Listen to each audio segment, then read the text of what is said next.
Hey guys, welcome to Chops.OH. So guys, I want to get on here and I'm going to do a shorter and faster video on the Reality app. I know I did one, it was a little bit longer, I had my background music, so I decided to just do one that's shorter and without the background music. Okay, so as I said, I was on TikTok and I saw this advertisement come up for a Reality app. And basically, it's really easy to sign up. There are no fees, no hidden costs or anything like that. And it's a platform. You basically build an avatar. And the avatar moves and moves its mouth along with your face, which is cool, it's fun. You get in, you put in your age and all this. There's a minimum age of 13 years old. Excuse me. There's a minimum age of 13 years old. And basically, you can design your avatar and all of that, and it's really cute. So first I'll talk about the positive things and I'll tell you what's negative. So I think, as I said, you can design, you can get different outfits, it allows you to collaborate, and you can do streams with other people. You can do your own streams if you sing, if you're a performer, whatever it may be. It is a great way to meet people and to get yourself out there. And if you're shy, it's a good way for you to interact with other people. I like the clothing and the things that they do offer. You can just wear the things that you get, like default outfits that you could get. But if you want to get other things that's more fashionable or cooler, or limited edition things, then you have to pay for those things. So you actually purchase it, and then you get what they call Gacha coins. And with the Gacha coins, you can buy different things. And I'm going to tell you the downsides of that as well. So the positive side, as I said, you have this cool avatar. You can change. You don't have to stay the same. You have the freedom to change up your looks, all of that. You can also, the minute you start to do a live stream, it's going to give you the options. You can share video games, you can share YouTube videos, you can watch movies as it's allowed on as it's allowed on YouTube with your audience. You can interact, and if you meet a good group of people, you guys can do collaborations together, which means it allows them to come in on your stream, or allows you to go in on their live stream, and you guys can all be up there together just talking and having fun.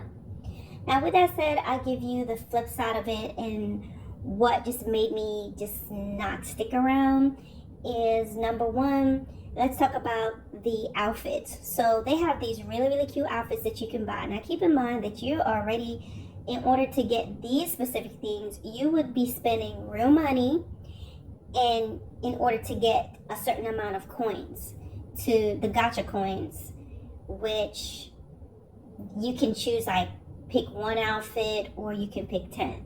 So for example, they have these really cute outfits. They all have a theme, and they have different things that's tied to the theme. So they have earrings, they have outfits, jackets, they may have these contacts where you're basically able to change your eye. So depending on whatever the theme is for that collection, the eyes would have that. Okay, so if it's like one was a panda, you have these little panda type eyes. It's really cute. But what I noticed with that is they're random picks. So if you just want to pick one, you would spend whatever money, maybe 500 Gacha coins, and you're not getting what you want. It's random. Also, I did a lot of the pick 10s, which were 3,000 Gacha coins, okay? And at first, I selected the 10 items that I wanted because it highlighted it. But come to find out, it does not give you what you highlight. You just get any random picks from that collection. So you may get what you want, but other times you may not. And most times I saw, because I did 2 or 3 random picks, 2 or 3 of those things where I spent that money to get specific things. Of course, I didn't understand at first, but what it is, you will spend 3,000 if you want to get 10 items. It's going to give you 10 random items, and those 10 random items are going to be anything. And often it's not the really cool thing that you want. So and they give you duplicates. So you may get 2 of the same earrings, 2 of the same t-shirts, 2 of the same wallpaper, 2 of the same floors. And with that, now when you get duplicates, you can resell it, but you're not going to get money back. You're not getting your coins back. When you have duplicate items, they allow you to resell it, and you're going to get what they call avatar coins. And now these avatar coins, you can't use them to try to buy the outfits. You can only use those as like gifts for other streamers. So if people are streaming, you can gift them something, gift them stars, little things like that, but you can't use those coins to try to get the outfit again. You see? So you lose your money in some sense. They're not going to refund you back your money, and they consistently give you duplicates. So you won't get like the cool dress, the cool jackets, the outfit that you really want. Not even the contacts. You're not going to get those most times. You're going to get these little things, and I feel like that's a flawed system and almost set up that you end up. So what people do, this is how people finally get what they want. They keep buying and trying. So they keep spending more and more of their coins, which means the money that you have spent to get a certain amount of coins, you would be literally trying 2, 3, 4, 5 times until you get what you want. Then, of course, you can resell any duplicates, but they're not giving you your money back. You're only getting avatar coins that you can only gift to other people during their streams. So make that make sense, okay? And so that's the downside with the gacha coins and how that works. I think the perfect solution to that would be, if I'm spending that type of money, it shouldn't be random picks. It should be, I get to choose what I want and you give me what I asked for. Or the system should be where it recognizes what it's already gifted you, so it does not give you the same thing. Overall, I don't think you should be getting random picks. The other thing that I think is kind of bad is there's a lot of bullying in reality. Most people, they encourage you to kind of go through, and you can tell when different people are streaming. So you could go, and when you enter, they'll see you and like, hey, and talk to you. But most of the conversations were there's a lot of profanity, really young kids on there. They're talking about sex, they're talking about boys, they're talking about body parts. They're using big profanity towards one another.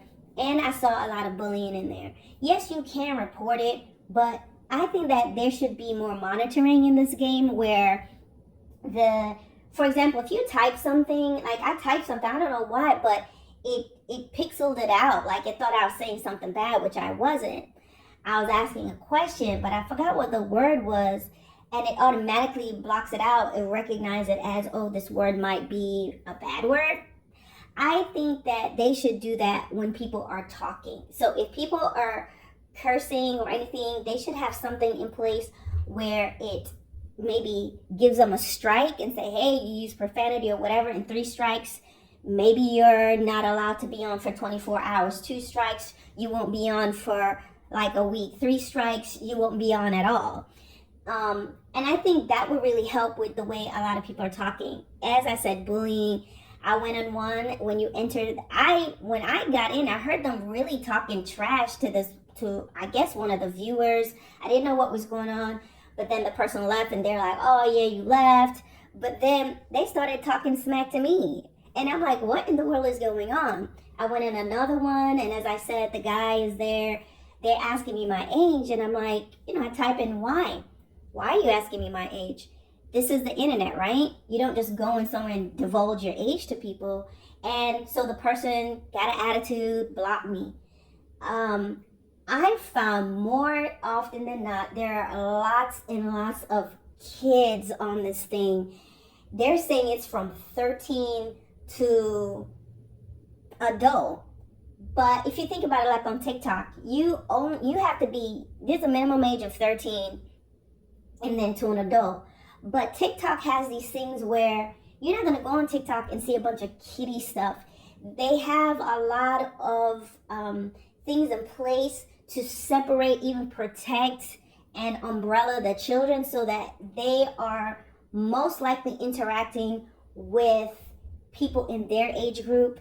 And also, you as a TikToker, you can see if someone's a kid, and you have the ability to just not accept that person or block that person. Reality does not have that. It's just mostly kids in there. You have no way of really navigating to say, okay, this age group here, this age group. They do have things where you can put in your description age limit, this age to this age only, but there's no way to really prevent someone to come in and pretend to be that age. Let's say they say from 10 to 14 years old. Well, anybody, a 20-year-old could go in there and be listening and pretending to be their age or interacting with them as if that they are their age. Then you also have other groups. You may say this is for 18 to 21 or 20 to 24, but a 13-year-old has the access to go in there and be sitting and pretending to be grown up. I found that there are just a lot of conversations. People are talking about really dark things. There were people who were depressed. There were people who were just mean, cursing. And that was most times. It's not that I was going to any specific group. They're just there. So for me, I think that while it is a very nice app, I think it could be enjoyable. I think that they should put some more measures in place to ensure to really crack down on the bullying, because I'm not a kid. I'm not an old person, but I'm not a 12-year-old. I'm not a 13-year-old. So I would imagine like someone who's 13 going into these places and being bullied and being antagonized and possibly being able to listen in on really dark and sexual conversations. It's just weird. And then of course, as I said before, the whole thing with the clothing, spending real money, it'll be different if it's just stuff that you can earn and you have ways of earning it. But when you spend the money and you don't get the outfits that you want, I feel like that might really be a scheme. It's either a glitch, something that they're not recognizing, or it's a way for them to get you to spend more money. Because if I want a specific outfit, but I keep getting mostly accessories and small things and not the outfit I want, then what you do, you have to keep trying, and they keep giving you the same thing over and over again. You may get lucky and get that one thing that you wanted, but you're going to get mostly every other thing. Now you're stuck with duplicate items that you're not going to sell, and it's going to be for avatar points. So these guys, the people who created this, are getting your money, getting your stuff, and you're not getting what you want. And on top of it, you're going to be bullied, you know? So I think that there are things that they can really change. I'm sure it's enjoyable to some people. I think people who likes to curse and talk sordid and crazy stuff, that would be a perfect platform for them. If you like just random arguments, that's what you can do. But I think if it's supposed to be kid friendly, they need to definitely put some more safeguards into place. The collaborations, you have the choice to allow people on your stream or do it by yourself. And all you do, you just click the on off button so no one could just join randomly. Or you can just do your own stream. You know, that's something that I did. I just did my own stream. I did not turn on collab because, number one, I was new. And I would watch like shows like Molly and Daisy, kids-friendly shows, TV shows that are really friendly because you can watch YouTube videos. I would talk to them about school, talk to them about, you know, having a positive mindset, all those different things. I can ensure that whatever I was showing was just very kid-friendly, because I can't assume that everybody are adults, even if I did put limitations on my, you know, to say 18 plus. So that's something that you can do where you basically be in control and you don't ever have to do collabs if you don't want to. And you get points for watching other people's streams. So even if you just show up for a couple seconds, you get like 100 points for that. You can get out if you want to do that. And then, as I said in my other video, you can definitely do your video where you're just doing streams. You don't have to go anywhere else if you don't want to. And based on the things that you show, you're going to build your audience. You'll find people that will be interested in the things that you're in, and they're not crazy, they're not wild. And then you can follow them back. And then eventually, if you feel comfortable, I guess you can do streams together, or do collabs together. But me overall, for me, it just wasn't really worth it. I think that reality has a lot of potential to probably have a lot of people, but whether people stay is another thing. What the reputation is really important. I think if they had it where they had one that's set up for people of an older group, they would probably get more people and less drama. If they set and have some way to separate those who are in this age bracket that are young kids, they should. And me personally, I just don't think it's a good idea to have like 12, 13-year-olds in something like that where anyone could have access to them. Absolutely anyone. So, anyhow, that is my thing. That's my spiel. This video still ended up being kind of long, but I hope that this makes sense. It may be, it's not, I can't say it's a bad one, but it was not good for me. That's all I gotta say. It just was not good. And I definitely could see how a person who's very sensitive, if you're already being bullied, if you're already having image issues or self-esteem issues, this app, with how it is right now, the people that's in it, there's a risk there. I'll definitely tell you that. But as I said, everyone's experience is different. So check it out and see what you think about it. But that was my experience, guys. And I'm not a hypersensitive person, but I was thinking I would feel sorry for any 13-year-old trying to go in here, trying to be nice and friendly. And most of the people on here are so mean and vicious. Now, there were some people that's nice. They're really act normal. They are friendly. And that was cool. But there were more antagonists and mean-spirited, bullying, people disrespectful, people cursing, crass talking kids than there were actually individuals who were nice and friendly.